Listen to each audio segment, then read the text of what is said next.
I just feel the Lord wants to give hope to many. I kept hearing in my spirit, there's no hope but the Holy Spirit. In that passage, 2 Corinthians chapter 3, verse 8, where Paul talks about how glorious the ministry of the Holy Spirit is. How glorious what we've received truly is. In my own story, I grew up, my whole life had been sexually abused. My very first childhood memory was a memory of being slammed down onto concrete and sexually abused. Continued all the way through all my childhood, various different ones that sexually abused me came also from physical abuse and violence inside of my home. By the time I hit my college campus, I had gone from the girl in the youth group in high school who was kind of trying to do everything and kind of overachieve. After all of the sexual abuse that I'd endured in my life, I had such a shame on me. And I was still trying to believe in God, but one of the ones that had sexually abused me was a minister of the gospel. And so I would get sexually abused and then hear the same person, the same minister preaching that Sunday. I went through high school I attended youth group, but I had such a fear of going to hell because of the deep shame of everything that had been forced upon me. I didn't choose, but it was forced upon me, but I felt still that I was so unclean and unworthy that I would be the one that would go to hell. I was constantly terrified of that. I couldn't enter into any kind of intimacy with the Lord. My senior year in high school, after I graduated, some different events took place around me, and I ended up just dropping the facade of acting like a Christian altogether. I hit my college campus so bitter towards God.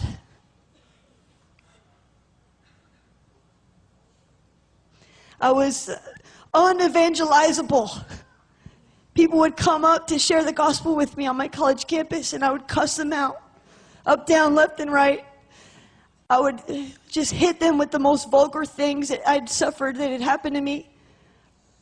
And then I would just say to them, have you been through this? Has this happened to you by a minister of that same gospel that you're presenting to me right now? And I would leave them crying and backing away by just the vulgarity and the bitterness and rage that was in me. I reached out for help some, and I went to some counseling. But I remember even going to Christian counselors. And I remember a specific day where I was in a group counseling situation with other girls who'd gone through sexual abuse. I was massively in depression and cutting myself and suicidal and all of that. And all the girls in this group were as well. And I remember sitting there amongst them. And I remember each girl sharing about their week. And one by one, they shared. And I remember one saying, well, you know, I cut myself this week, but it was only once every 3 days and not once a day. And then it went to the next girl, and she said, well, I thought about suicide 24 hours a day, and all I wanted to do was end my life, but I didn't actually do it. And it went all the way around, and the counselor, who was well-meaning and had as much as she could have at that point, just kind of began to talk about, well, you know, maybe if we talk about these things enough, and, you know, you guys are going to make it somehow. And something I just flipped out right in the midst of that group setting. And it was almost like I had a demonic preaching zone that came on. And I just began to lay bare the reality that nobody could take away what had happened to every girl in that group. And I just kind of stood up amongst them and said, I'm not standing for this.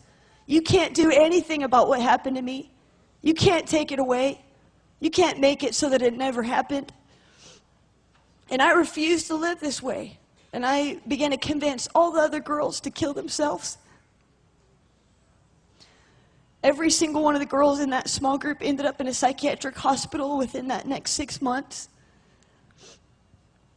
I went on to this long tirade about how there was nothing that this counselor or any human being could do for me. I didn't know in that moment that what I was crying out for was the power of the Holy Spirit. If I'd known it was unto the power of the Holy Spirit, it would have been a glorious sermon. But that's not, I didn't know that. So the only place I left it was, and I was cool and calm and collected about it. And I talked to the other girls. I said, I think the best thing for us to do for ourselves and for those around us so we don't harm anyone.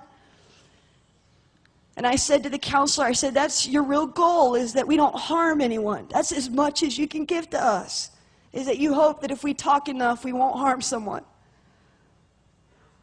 And I said to the girls, I said, the wise thing to do then is let's just kill ourselves. That way we don't harm anyone, and we don't have to live with this anymore. And once I'd kind of brought it to that conclusion, I was just silent. I just sat there and stared at the ground. And the counselor dismissed everybody and asked to talk to me. She came up and tried to kind of reason with me, asked me to sign a contract saying that I wouldn't kill myself, and I just cursed at her and walked out. I went to my dorm room, and I got like an aluminum bat that was in there, or an aluminum pole from the closet, and I just began to break every single object that was in that dorm room until I just broken everything that could be broken. I took glasses, for drinking out of, and I took them in my hand and just smashed them up against the wall with my hand. I had glass and just cutting my hand all over, and I just sat down in a demonic stupor, just sitting there, just grinding glass into my hand. After a little while, I decided to go with this plan that I'd thought of, which was to go up to the top level of this dormitory in the college that I attended and to kill myself. I had wanted to kill myself on my birthday because I had actually wanted to make a statement of how unhappy I was to be brought into this world. This wasn't my birthday, but I just thought, I can't wait anymore. I can't suffer in this way. I started making my way up to the top. I had mapped it out before, and I knew how to get up there. And right when I was just a few feet away from going up through that last little door to get up on that roof of that college dorm and jump off into that stone courtyard, a girl just came up that I kind of barely knew. She stepped right in between me and where I was going to go to get up onto that roof. And it was just so simple, but she just said my hands were just cut and there was blood dripping. And she just looked at me and she said, Shelley, let's go wash your hands. Let's just wash that off of your hands. And just suddenly I found myself kind of turning around and following her in a different direction, went to the bathroom. I was just in a haze where suicide and death seemed to be the only wise option to me. I was cool and calm about it. It was just a demonic spirit that came on that told me that that was wisdom. This girl then talked to me. She ended up getting help from a counselor and someone, and I was committed against my will into a psychiatric hospital, and I was put on the suicide watch. I tried to hurt myself many times in that hospital, but I wasn't able to. And then finally, one time I freaked out inside of that hospital in a group setting again against the counselor that was trying to lead it, and they put me into the quiet area, which is the padded room. They put me in there. They had cameras in there where they're watching you, and I just lost it. I just went into a rampage of running around in circles and just screaming profanities at every person who'd abused me. I went on like that, I don't know how long, a couple hours, until I was just completely exhausted. And just all the rage and bitterness and hatred was just coming out, and I just collapsed on the floor. And I just realized there was nothing in me to rely on.